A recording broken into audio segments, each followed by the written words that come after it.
Носење зимска опрема на возилата 15 ноември ќе важи до наредната година до 15 март. Се наоѓаме во центарот на градот, ќе разговарам со Дејан Андоновиќ од Републичкиот совет за безбедност на патиштата. Добро утро, како сте? Добро ви благодарам, добри. Најавивме задолжително носење опрема, зимска опрема на возилата. Токму од денеска. Да, законски секоја година со години, тоа не е нова некоја одредба, од 15 ноември до 15 март сите управувачи на моторни возила, значи се обврзани законски да носат зимска опрема, таа е задолжителна и таа подразбира први зимски пневматици, а за оние кои не можат да ги купат или ги немаат зимските пневматици, задолжително носење на синџири, значи или зимски пневматици, или летни пневматици со синџири, до 4 мм шара да имаат тие пневматици. Исто така е многу важно да се каже, има многу конфузија кај граѓаните, значи задолжителната отпрема задолжително треба да се поседува и во населено место и вон населено место. Тоа, значи, повторно ќе кажам, подразбира пневматици пред се, но и подготовка на возилото за зимски услови, антифриз, проверување на масло и сето она што треба да го направи да биде вашето возење побезбедно. Оно што е исто така многу важно да се знае дека комбинацијата помеѓу зимските пневматици и синџири летни пневматици е опасна, значи или ќе имате 4 зимски гуми или пневматици, или ќе имате летни со синџири на погонското тркало. Се со единствена цел да се вози во зимски услови. Да се вози во зимски услови, тоа не е ништо ново, значи тоа е од секогаш било и ќе биде, бидејќи во зимски услови се знае дека зимската опрема и те како го зголемува, го намалува уствари ризикот за управување на возилото. Имате постојано кампањи, последната е мене многу ми се допаѓа и вие како новинар по душа, секогаш знаеме да зборуваме за сообраќајна култура или не култура. Да, имавме во саботата почнавме една кампања, имаше називот беше Стоп на сообраќајната некултура, или јас сакам поинаку да го кажам, да зголемиме културата сообраќајна, бидејќи сите овие казни, сите овие последици, сето она што се случува, единствена превенција е подигањето на јавната свест и подигањето на сообраќајната култура. Сведоци сме секојдневно на некултура во сообраќајот, можеме и сега да ја видиме, каде што возачите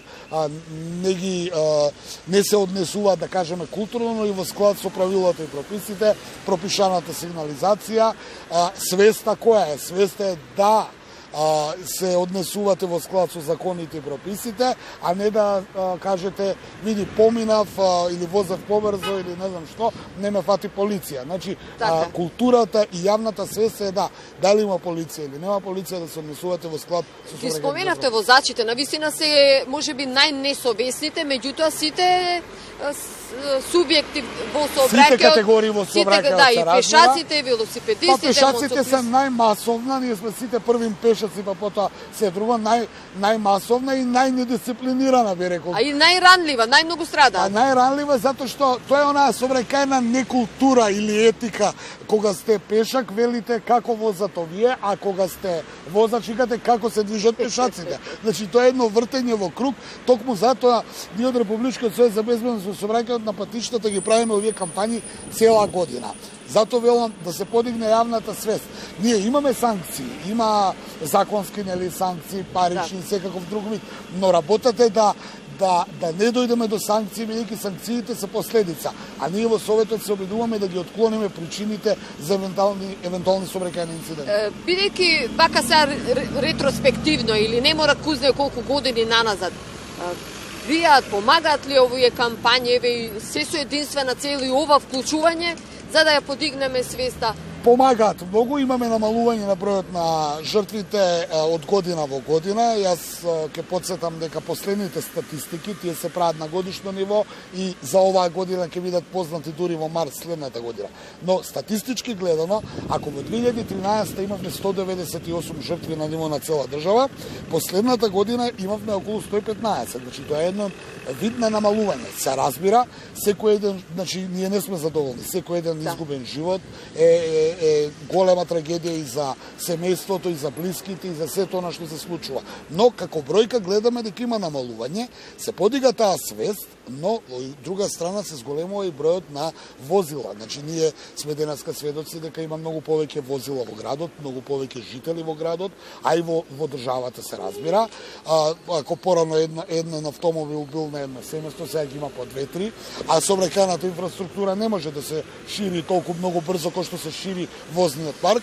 Тука имаме, да кажеме, некој одреден метеж, но повторно ќе кажам, ако вас ви е пропишано 50 км на час во град, а вие возите 60 км на час, се вози не е повеќе, важно дали ќе бидете казнети или не, вие сте некултурни сообраќајно и имате ниска свест. Зошто? Бидејќи за тие 10 км побрзо, кога ќе каже некој, па добро, не возев 50, возев 60, за тие 10 км кочењето е 38 метри. И ударот е многу поголем за само 10 км побрзо возење. Оттаму и сообраќајната култура налага ноќно време, ако се празни улиците, да возите исто 50 км на час, као и кога се полни, да не возите. Тоа е таа сообраќајна култура кон која ние се насочуваме. Ја повторно ќе кажам, не да ги лекуваме последиците и да кажуваме загинале толку, повредени толку, сообраќајки толку, казнети за алкохол толку, туку да ги отклониме причините. Превентивно да ако возиш, не пи, ако пиеш, не вози, просто е. Така. Убаво кажавте.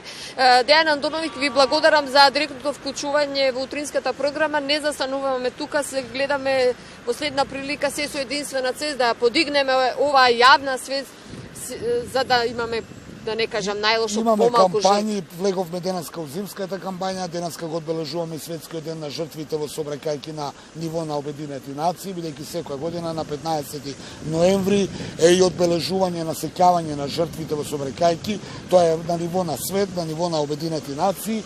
Овој ден е прогласен токму од Обединети нации за сеќавање на жртвите, бидејќи таа статистика, сакам секогаш ќе кажувам, дека на ниво на една година во светот најголем број на човечки жртви има токму во сообраќајни несреќи, значи нема ниту во пандемии, нема ниту во овие војни што ги гледаме денеска, ниту во елементарни непогоди, туку на ниво на свет годишно гинат околу 1,5 милион луѓе. Огромна бројка. А на дневно ниво е негде околу 3.500 до 4.000 секој ден губат животи во сообраќајки. И сега ако земеме во предвид дека сме сите ние учесници во сообраќајот, значи сите ние сме потенцијални жртви. Оттаму и апелот до сите што учествуваат у сообраќај, учествуваме сите. Дали сме велосипедисти, дали моторциклисти, дали возиме автомобил или сме пешаци, да ја подигнеме јавната свест, да ја подигнеме сообраќајната култура и да внимаваме да не им правиме на оние во сообраќај што неќеме да ни го прават они нас исто. Така. Ви благодарам уште еднаш. Благодарам и вас.